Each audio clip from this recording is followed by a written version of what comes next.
What's going on, guys? Welcome to another episode of Fresh Out of Boot Camp. We got PFC Sinavney. There you go.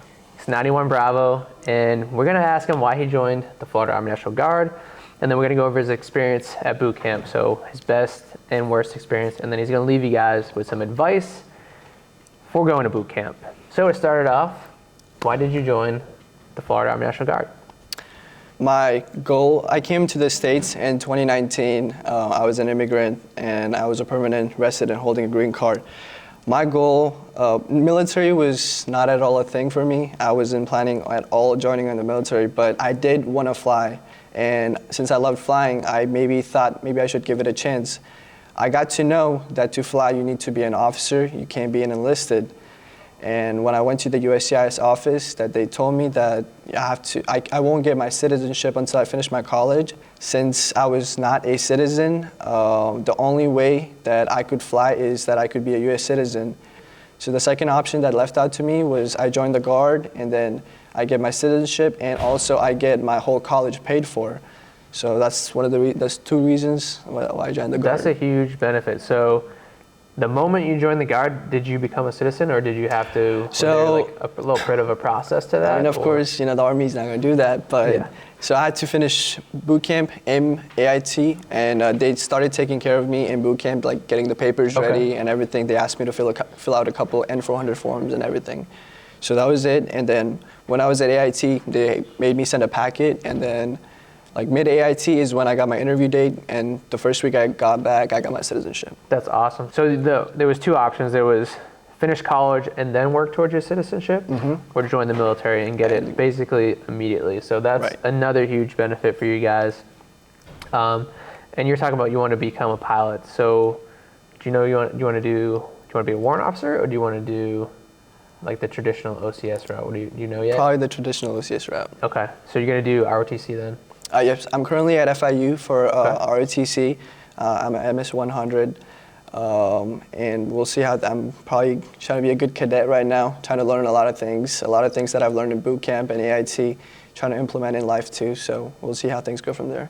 And that's another avenue for you guys. So after you graduate boot camp, you could enroll in college, join the ROTC program, and they offer this SMP contract. And this contract basically allows you to be simultaneously in the National Guard and a ROTC cadet, but your ROTC tasks and missions are going to take precedence over the National Guard. You won't be called up for state active duty missions.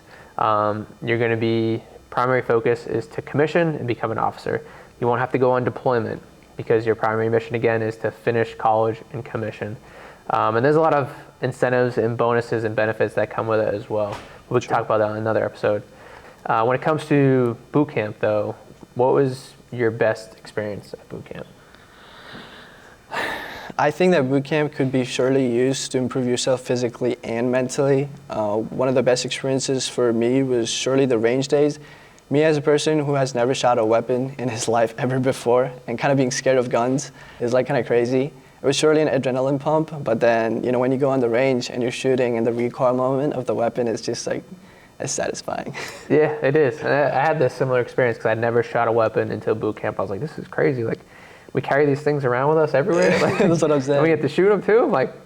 It's a cool experience. And that's another thing about the military is you're going to have experiences that you never have in the civilian world. So when it comes to your worst or toughest experience at boot camp, what would you say that was? My toughest experience for sure was probably the forge. I was underweight a lot when I went to EPS, and even at the end of the basic, I was still underweight, and my rucksack was very heavy, and I was physically not being able to ruck with so much weight on my back with the weapons. Probably the same weight as you. The rug was probably maybe 40, 50 pounds, a little lighter. That's it, and it was tough physically for me. And another obstruction we had was that the whole battalion, we had to catch up with each other. And a couple of battalions, there's Alpha Company was taking way too many breaks. So we had to stop frequently, every 15, 20 minutes, put our rucks down, put it back up. And it was just too much movement. And I kind of got tired of it. And then I had this Tiger Bomb with me on the rucksack. And I applied it all over myself so I could not feel the hot and I was feeling cold. So That's one of the worst experiences. Yeah, that's probably a bad idea. It was a bad idea, but it pushed me through it. So. Hey, embrace the suck. He's like, this sucks, but I'm gonna make it suck more. Let's put Tiger Bomb. It helped me for a bit, but then it started burning later. So. That's awesome. So when it comes to advice for future soldiers, what advice you have to someone that like something that you might have wished you knew prior to boot camp? If you are thinking that, okay, let's say if you're physically not fit right now and you think that you're gonna go to boot camp and then get fit, I would say that's not a very good idea. Because, of course, the drill sergeants and, everyone's going to help you out there to physically build yourself over there. But I would say just maybe start off a little before you ship off, maybe a little bit of running.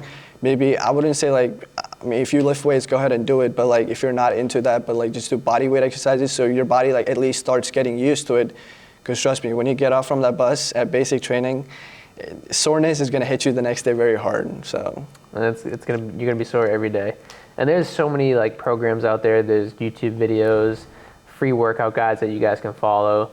But I completely agree because all the fit people that come in at the top, and then the people that aren't fit are at the bottom. But at the end, everybody's even. Right. But the people at the bottom have the toughest time because they're working their way up through the whole process, and it can be miserable, and there could be injuries and stuff. So make sure you're prepared physically, and then of course mentally. Remember that it's just one big game, and that you're there, and you can't really control the outside factors. So just remember to control what you can control, and that's what you're doing in that moment.